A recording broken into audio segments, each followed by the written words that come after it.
अवघ्या काही महिन्यांवर येऊन देशामध्ये लोकसभेच्या निवडणुका होणार आहेत। मात्र महाराष्ट्रात त्याचं वारं फिरायला सुरुवात झालेली आहे। आता दोघांनी म्हणजे महाविकास आघाडीने महायुती दोघंही सज्ज झालेले, दोघांनीही रणशिंग फुंकलेलं आहे। आता एकीकडे बघायला गेलो तर 2 राष्ट्रवादी आणि 2 शिवसेना आहेत, एकात सत्तेमध्ये सुद्धा आहेत आणि एकात विरोधात सुद्धा आहेत। मात्र आता विषय असा झालेला आहे की महाविकास आघाडीने आपले जागा वाटप निश्चित केलेले आहेत आणि महाविकास आघाडीमध्ये एंट्री झाली ती वंचित आघाडीची, जशी महायुतीमध्ये एंट्री झाली आहे राष्ट्रवादी काँग्रेस अजित पवार गटाची।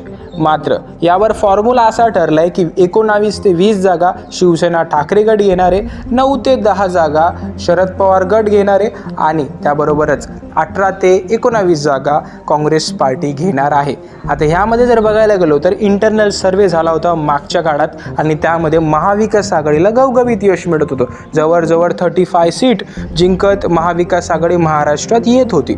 तसं केंद्रात घवघवीत यश भाजपला मिळतंय, तसं महाराष्ट्रात महाविकास आघाडीला मिळतंय का?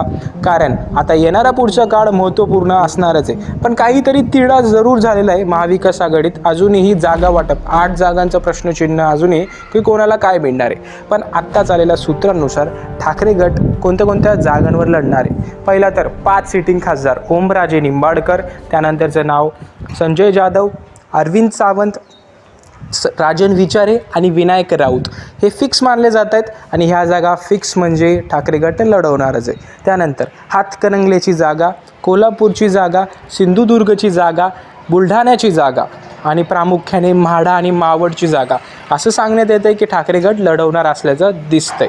आणि आता येणाऱ्या काळामध्ये शरद पवार गटाकडे वळूयात, तर शरद पवार गट कोणत्या जागा लढणार आहे? साताऱ्याची जागा फिक्स आहे, बारामतीमधून सुप्रिया सुळे लढतील, फिक्स मानलं जात आहे। रायगडची जागा आणि त्याने विचारणा केली असता भंडारा गोंदियाची जागा सुद्धा ते लढू शकतात आणि त्यातल्या त्यात म्हाडा मावळ व विदर्भातले 1 ते 2 जागा आणि उत्तर महाराष्ट्रामधून जळगाव आणि रावेर ही जागा शरद पवार गट लढवणार आहे असं सांगितलं जात आहे। मात्र जर आपण बघूयात काँग्रेस कोणत्या जागा लढवणार आहे, काँग्रेसचं ठरलं आहे की मराठवाडा आणि विदर्भ हा आपला बेस कॅम्प ठरवायचा आणि तिथून बलाढ्य जागा खेचण्याचा प्रयत्न करायचा।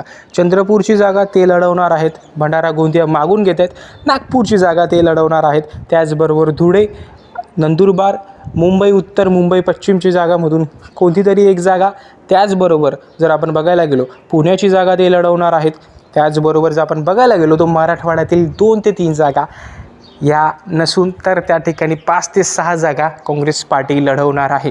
सिटिंग जे खासदार आहेत ते एक पण नाही आहेत, दिवंगत नेते होते ते त्या ठिकाणी चंद्रपूरमध्ये झालेले आहेत। मात्र त्या ठिकाणी एक वेगळा उमेदवार देण्याचा प्रयत्न काँग्रेस पार्टी करणार आहे। आता येणाऱ्या काळात कोण किती जागा पटकवतं आहे आणि कोण कोणाला धक्का देतं आहे हे नक्कीच पाहायला मिळेल। मात्र तुम्हाला काय वाटतं आहे नक्कीच सांगायला विसरू नका आणि चॅनलला जरूर सबस्क्राईब करा।